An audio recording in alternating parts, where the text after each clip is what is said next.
ചെറുകുന്ന് അന്നപൂർണേശ്വരി ക്ഷേത്രോത്സവം നടക്കുന്ന പ്രദേശമാകെ വൃത്തിയായി സൂക്ഷിക്കുകയാണ് ഹരിതകർമ്മ സേന അംഗങ്ങൾ. ചെറുകുന്ന് കണ്ണപുരം പഞ്ചായത്തിലെ ഹരിതകർമ്മ സേനാംഗങ്ങളാണ് അതിരാവിലെ എത്തി ഇവിടം വൃത്തിയാക്കുന്നത്. ചെറുകുന്ന് കണ്ണപുരം പഞ്ചായത്തുകൾ അതിർത്തി പങ്കിടുന്ന ഇടത്താണ് അന്നപൂർണേശ്വരി ക്ഷേത്രമുള്ളത്. പല ദേശക്കാരുടെ ഉത്സവം. നിരവധി ആളുകൾ ഒത്തുചേരുന്ന ഒരുമയുടെ ഉത്സവം കൂടിയാണ് ഇവിടെ നടക്കുന്നത്. രാത്രി ആചാര വെടിക്കെട്ടും ചന്തയും ഉത്സവവുമൊക്കെ കഴിയുമ്പോഴേക്കും പ്ലാസ്റ്റിക് ഉൾപ്പെടെയുള്ള മാലിന്യങ്ങൾ ഇവിടെ നിറയും. ഇവയെല്ലാം കൃത്യമായി ശുചീകരിക്കുന്നത് ചെറുകുന്ന് കണ്ണപുരം പഞ്ചായത്തുകളിലെ ഹരിതകർമ്മ സേനാംഗങ്ങളാണ്. അതിരാവിലെ ഇവർ ഇവിടെ എത്തും. ജൈവ അജൈവ മാലിന്യങ്ങൾ വെവ്വേറെയാണ് ശേഖരിക്കുന്നത്.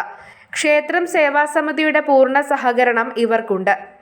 ചെറുകുന്ന് അന്നപൂർണേശ്വരി ക്ഷേത്രോത്സവം ഹരിതാപമാക്കുക എന്നുള്ള ലക്ഷ്യം ഞങ്ങൾക്ക് മുമ്പേ ഉണ്ട്. 4 വർഷമായിട്ട് നടത്തിക്കൊണ്ടിരിക്കുകയാണ്. ഇവിടെ വരുന്ന പ്ലാസ്റ്റിക് മാലിന്യങ്ങളും ജൈവ മാലിന്യങ്ങളും തരംതിരിച്ചുകൊണ്ട് തന്നെ ഇവിടെ നിന്ന് ടണ്ണ് കണക്കിന് പുറത്തേക്ക് കൊണ്ടുപോവുകയാണ്. അതുകൊണ്ട് ഈ നാടും നഗരവും വൃത്തിയാക്കുക എന്നുള്ള ലക്ഷ്യം നമ്മുടെ ഹരിതസേനക്കാർ ഏറ്റെടുത്തിരിക്കുകയാണ്.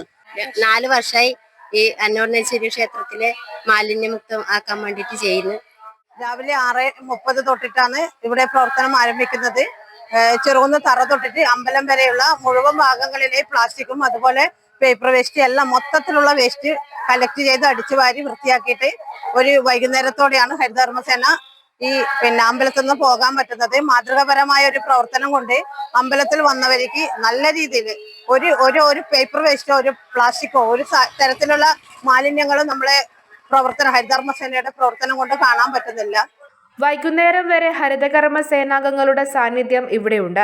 ഉത്സവത്തിന്റെ ഭാഗമായി ഉണ്ടാകുന്ന മാലിന്യം എങ്ങനെ കൃത്യമായി ശുചീകരിക്കണം എന്നതിന് ഉത്തരമാണ് 2 പഞ്ചായത്തുകളും ചേർന്ന് നടപ്പിലാക്കുന്നത്. ഒരു നാടിന്റെ ഉത്സവത്തിൽ പങ്കുചേരുകയാണ് ഇവർ. ഇവരുടെ ഈ പ്രവർത്തനമാണ് മറ്റുള്ളവർ മാതൃകയാക്കേണ്ടത്. News bureau, Pazhayangadi.